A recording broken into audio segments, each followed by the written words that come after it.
स्वयं भगवान विष्णु के होश तब उड़ गए जब एक भक्त ने उन्हें एक ईंट फेंक कर कहा, इस पर खड़े रहो, मैं बाद में आता हूँ। और भगवान श्री कृष्ण आज भी हजारों साल से उसी ईंट पर खड़े हैं। ये कथा है पंढरपुर के विट्ठल भगवान और उनके अनन्य भक्त पुंडलिक की। एक समय की बात है, पुंडलिक अपने जीवन के प्रारंभिक दिनों में भक्ति से बहुत दूर था। कहा जाता है कि उसका स्वभाव कठोर था और वो अपने वृद्ध माता पिता को बोझ समझता था। पत्नी के प्रभाव में आकर उसने माता पिता को अपने घर में सेवक जैसा बना रखा था। वो उन्हें ताने देता, अब क्या कर सकते हो, बस खाते हो और थकान बढ़ाते हो। एक दिन पुंडलिक अपनी पत्नी के साथ तीर्थ यात्रा पर निकला। माता पिता को भी साथ ले गया, लेकिन सेवा के लिए नहीं बल्कि अपना सामान उठवाने के लिए। रात को जंगल में विश्राम हुआ। पुंडलिक और उसकी पत्नी गर्म कंबलों में सो गए, जबकि माता पिता को ठंडी जमीन पर बाहर छोड़ दिया गया। आधी रात अचानक पुंडलिक की नींद खुली। उसने देखा 3 दिव्य स्त्रियां वहां आई हैं। उनके वस्त्र मैले थे, चेहरा थका हुआ था। उन्होंने बिना कुछ कहे पुंडलिक के माता पिता के चरण धोए और तभी एक चमत्कार हुआ। उनके मैले वस्त्र एकदम उजले हो गए। पुंडलिक स्तब्ध रह गया।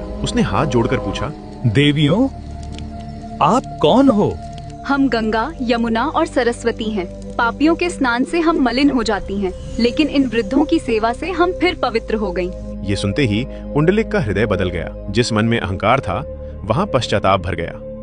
उसने तीर्थ यात्रा वहीं छोड़ दी और माता पिता की सेवा को ही अपना जीवन बना लिया। वो स्वयं भूखा रहता, लेकिन पहले उन्हें खिलाता, खुद जागता, लेकिन पहले उन्हें सुलाता। साल बीतते गए। पुंडलिक की ये सेवा केवल धरती पर नहीं, स्वर्ग तक प्रसिद्ध हो गई। एक दिन स्वयं भगवान विष्णु उसके द्वार पर आए। उन्होंने कहा, पुंडलिक, मैं आया हूँ। लेकिन उस समय पुंडलिक अपने माता पिता की सेवा में लीन था। उसने पीछे मुड़कर देखा भी नहीं, बस पास पड़ी एक ईंट उठाई, भगवान की ओर फेंकी और कहा, प्रभु, इस पर खड़े रहिए, सेवा पूरी करके मैं आता हूँ। भगवान विष्णु मुस्कुरा उठे। उन्होंने कमर पर हाथ रखा और उसी ईंट पर खड़े हो गए। जब माता पिता देह त्याग कर स्वर्ग सिधार गए, तब पुंडलिक भगवान के चरणों में गिर पड़ा। भगवान ने उसे उठाकर मुझे कहा, नहीं, धर्म को पाया है।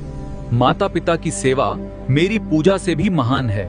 मैं यहीं खड़ा रहूंगा ताकि संसार कभी ये न भूले। आज वही स्थान पंढरपुर का विट्ठल मंदिर है, जहाँ भगवान कमर पर हाथ रखे उसी ईंट पर आज भी खड़े हैं। जो भगवान को पाना चाहता है उसे पहले अपने कर्तव्य निभाने होते हैं। माता पिता की सेवा सबसे बड़ी भक्ति है। अगर ये कथा आपके हृदय को स्पर्श कर गई हो तो कमेंट में जय श्री कृष्ण अवश्य लिखें और ऐसी और कथाओं के लिए चैनल को सब्सक्राइब करें।